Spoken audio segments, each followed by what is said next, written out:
Audible? Yes. Great. So lovely to see all of you here, and I'm sure you're having a really inspiring day. So let's get this started, shall we? When all doors close, a new one opens. I'm sure every one of you have come across this quote before. Now, what if I told you that this quote is incomplete? When all doors close, a new one opens. Sure. But what they don't tell you is that in order to open that new door, you have to become your own key maker. It's not going to open magically by itself. This is exactly what I told my 19-year-old self when I was sitting in my bathroom floor crying, watching my perfect little future plan fall apart right in front of my eyes. Do you know what's the hardest part about being this age? It's not failure, it's not rejection, it's all the in-betweens.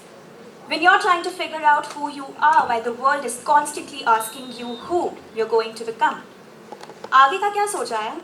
अगर अभी नहीं सोचा तो कब सोचोगे? Does that ring any bell? From that 19-year-old girl to the 25-year-old women you see here standing today, this is a story of how identity forms. When life works, when it breaks, and when you're forced to build again and again. Hi, I'm Devanshi, I'm an artist, and I'm also the founder of a design agency called Reflection. Now the reason why I chose this name is because even before I understood how the world works, I understood how reflections work. That who we become is deeply influenced by what we see growing up. And as I share this today, I don't want you to listen to just my story. I want you to listen to your own story. Now this talk is divided into 3 different chapters, and each of these chapters come with their own significance, learning, and of course, a story. So let's begin. Think about it for a moment. Even before you get a chance to decide who you are or who you'd like to be, life decides a lot for us. Families, cities, money, school, comments, comparison, the list is endless. Cracks, they start forming even before we realize those are cracks. For example, I was born in a conservative Marwari family in Guwahati, Assam. I was that spoiled, pampered kid who would not repeat clothes and who would not take no for an answer. But bubbles burst, and at the age of 11, after my parents' divorce, I was introduced to a very different world. Most of my days were spent in courts and at lawyers' office instead of school. I would see my mom work really hard to put food on the table. We lived in shelter homes, and I was even bullied for things I had no control over. And do you know what started happening? Slowly and eventually, I started realizing what others told me, that my life is always going to look difficult from now on. Because the thing is, when you're young, you're not just inheriting situations or circumstances, you're also inheriting beliefs created and fed to you by other people. Think about yourself for a moment and you'll realize that a lot of your self-image is not entirely built from what you truly feel about yourself, but it's built from what others told you. But the good news, the silver lining, about these inherited cracks is that they don't shape how you see yourself. They shape the choices you can make next. Which brings us to the second chapter. Darling, in the end, you've got to be your own hero because everyone's busy trying to save themselves. Now, this is something I came across back when I was 12 years old, and for the past 13 years, this is something I have lived by. Because it did 2 things for me. First, it taught me to start looking at things very objectively. Like, how many times do we expect somebody to be there for us and to show up for us in ways that we wanted, but they didn't? Or maybe they couldn't. Maybe they had their own reasons. Maybe they simply didn't want to, or maybe they were fighting their own battles. The point is, instead of taking it very personally and taking it to your heart and feeling sad about it or sorry for yourself, you start looking at it objectively, and sometimes even from an empathetic lens. So back when I was 17 years old, I created an art page on Instagram where I would paint and doodle my heart out, and it just sort of became my way of expressing my deepest and rawest emotions. During this time, I also studied really hard because that's what they tell you, right? Score good marks in your board exams, get into a good college, and get that high-paying job, and that's it, you're successful. You've made it in life. And so that's what I did for my perfect little future plan. until that whole episode of me crying in the bathroom. Now, due to personal and financial reasons, I decided to drop out of college in my first year. I had two options: either accept the version of life handed to me, or two, take things in my own control. You see this art page over here?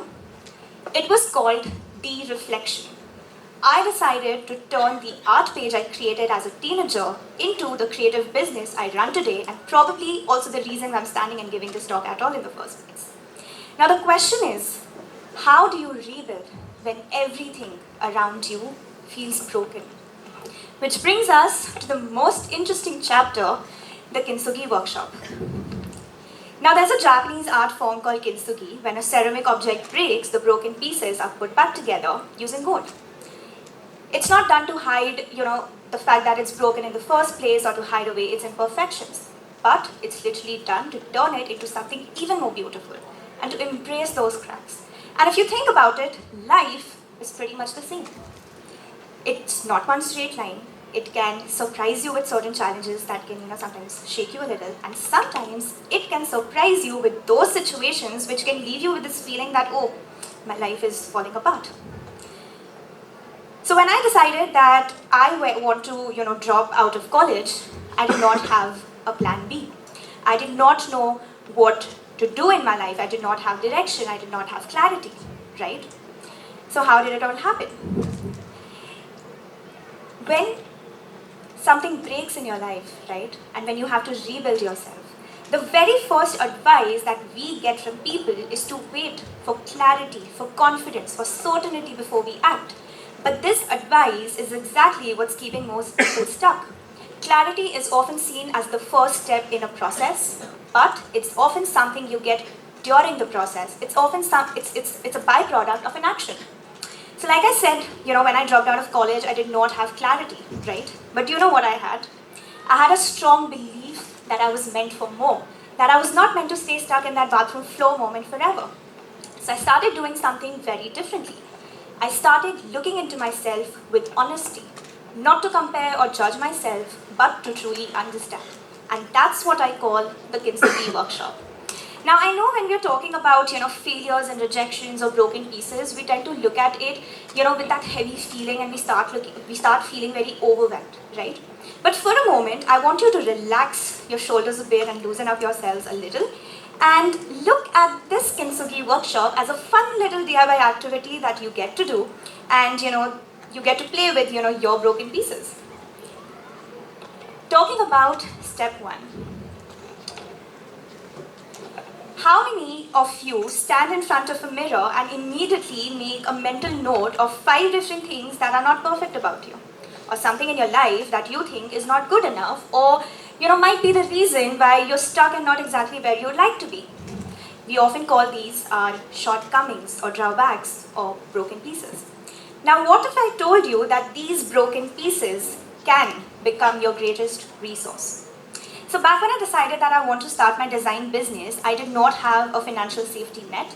I did not have a formal design training, and I did not even have a laptop, which is like the most basic thing you need if you want to learn and get into graphic design in the first place. I applied to a lot of different internships, but I was being rejected repeatedly because of very obvious reasons. But each of these rejections, failures, lack of resources, they stopped being obstacles for me the moment I started looking at them as raw materials. Rejection taught me what I exactly needed to learn. Lack of resources made me resourceful. The key here is, instead of asking, am I going to make it? What if I fail? What if this doesn't work out? Start asking, what can I build with what I have right now? Since I didn't have a laptop, I designed my first logo on my mobile phone using my finger and a stylus pen. And when I made that first 500 rupees of a logo design project, I immediately started looking at myself through capability and not through fear or lack. And that's the thing. Imagine if I had waited for clarity, for the right set of tools, or even for a laptop, I would not have been able to start young. Talking about the second chapter, I want every one of you to be a little honest here. How many of you open Instagram, scroll through a bazillion different reels, and immediately start feeling like you're behind in your life?